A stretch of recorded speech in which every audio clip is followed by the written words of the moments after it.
Le manuel d'instruction manquant de la vie. La notice pour la vie qu'on aurait dû donner à chacun alors qu'on commençait cette existence qui est la nôtre.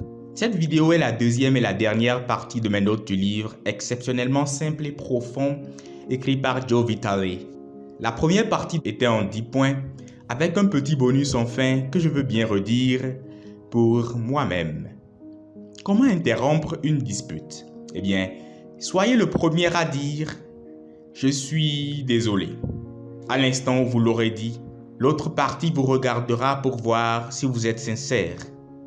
Si vous l'êtes, la tension se relâchera. Cette deuxième partie plus courte de mes notes se déploie en 7 points. En premier, plus de désordre dans votre environnement et plus de désordre en vous.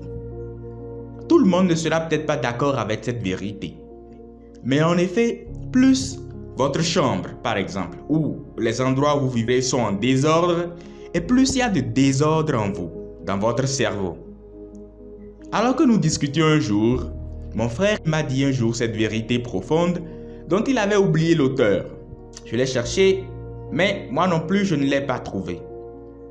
Il disait ceci: « Serre l'ordre et l'ordre te servira. » Cela signifie que si nous voulons avoir un esprit clair, la première étape est de commencer à nettoyer et à arranger tout ce qui nous entoure. Et l'étape suivante, prendre des habitudes pour que l'endroit où nous vivons ou travaillons reste toujours propre et bien rangé. N'oublions pas, plus de désordre autour de nous et plus de désordre à l'intérieur de nous. Winston Churchill le dit d'une manière un tout petit peu différente. C'est une vie esquisse, celle qui se maintient en ordre jusque dans son privé. En deuxième, une fois la leçon apprise, plus besoin de l'expérience. Lorsque nous sommes toujours confrontés aux mêmes problèmes dans la vie, encore et encore, cela signifie que nous n'apprenons pas la leçon. Certaines personnes sont confrontées à des problèmes de santé récurrents, à des problèmes de gestion de leurs finances, à des problèmes relationnels qui reviennent sans cesse. La récurrence de ces problèmes témoigne d'une chose: ils n'apprennent pas la leçon. Et lorsque nous n'apprenons pas la leçon, l'expérience revient en causant beaucoup plus de douleur. Nous avons beaucoup plus mal. À l'opposé, une fois que nous avons saisi la leçon, l'expérience disparaît et nous grandissons. Là encore, prendre l'habitude de coucher systématiquement sur du papier dans un carnet les expériences que nous traversons, comme je le disais dans la première partie de mes notes, pourrait être salutaire. Faites-en l'essai. Écrivez, décrivez.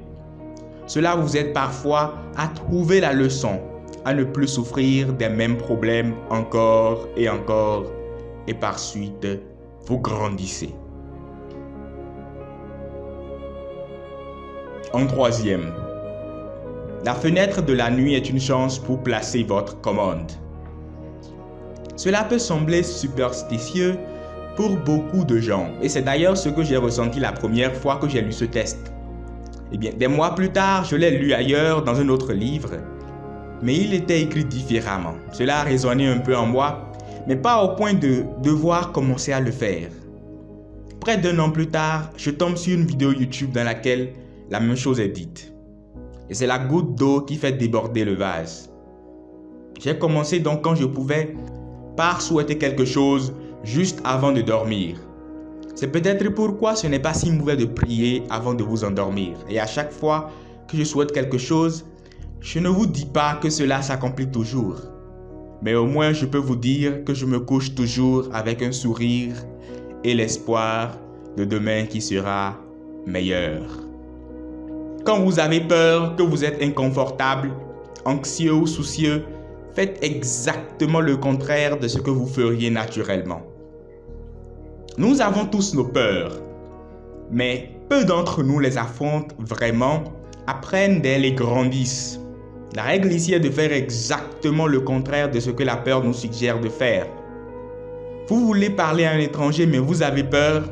Cette peur est une occasion de grandir, alors allez parler à cette personne. Vous voulez essayer une chose, mais vous êtes nerveux parce que personne ne l'a jamais fait. Vous avez peur? Vous êtes nerveux? C'est très bien. C'est une bonne nouvelle. Vous allez grandir, alors allez essayer. Et je pense que si nous parvenons à nous convaincre que nos peurs ne sont que le signe que quelque chose d'inconnu frappe à notre porte, nous les affronterons. Évidemment, j'ai les miennes, qui me hantent d'ailleurs toujours.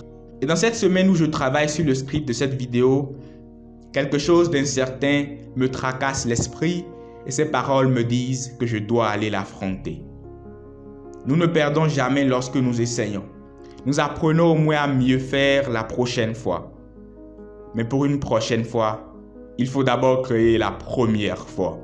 Évidemment, il faut être prudent dans certaines situations et ne pas vérifier la profondeur de la rivière avec ses 2 pieds. Mais si votre prudence vous hante au point où vous ne pensez plus à traverser la rivière, cela devient un obstacle pour grandir. En 5e, quel que soit ce que nous faisons, si cela devait devenir une grande réussite, cela le deviendra après la création elle-même, pas pendant la création. Créez, inventez, faites votre travail. Travaillez aussi dur que vous pouvez. Faites des sacrifices et travaillez. Et si au cours du processus, vous vous sentez bizarre, excentrique, seul, ou si vous pensez que ce que vous faites n'est pas exceptionnel, rappelez-vous que personne ne sait si sa création sera une grande réussite pendant le processus de création. Quel que soit ce que vous faites, si cela devrait devenir grand, ce le sera après le processus de création et non avant. En 6, le pouvoir des attentes. Nos attentes influencent ce que nous obtenons dans le monde et la façon dont nous nous entendons avec les autres. Il est vraiment bénéfique de toujours croire qu'il y a une part de bien dans les autres.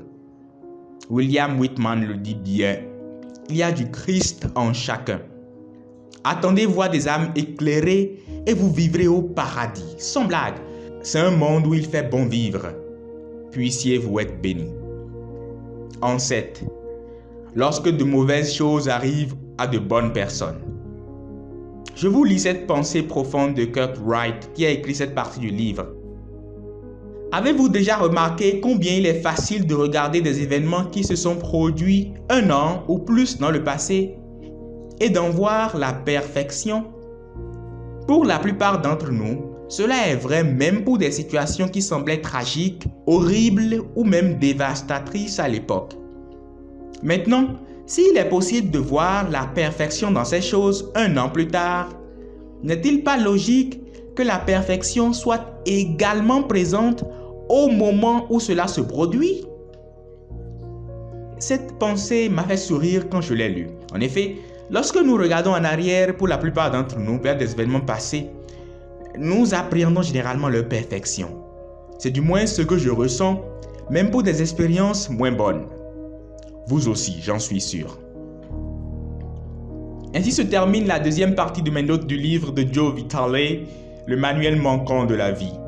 Je pense qu'au-delà de ces notes, qui ne sont que celles qui m'ont frappé pendant que je lisais le livre, vous devriez envisager vous-même la lecture du livre parce que d'autres leçons ne pourraient frapper que vous en fonction de là où vous êtes maintenant dans la vie, en fonction de ce dont vous avez besoin, en fonction de votre belle et unique âme.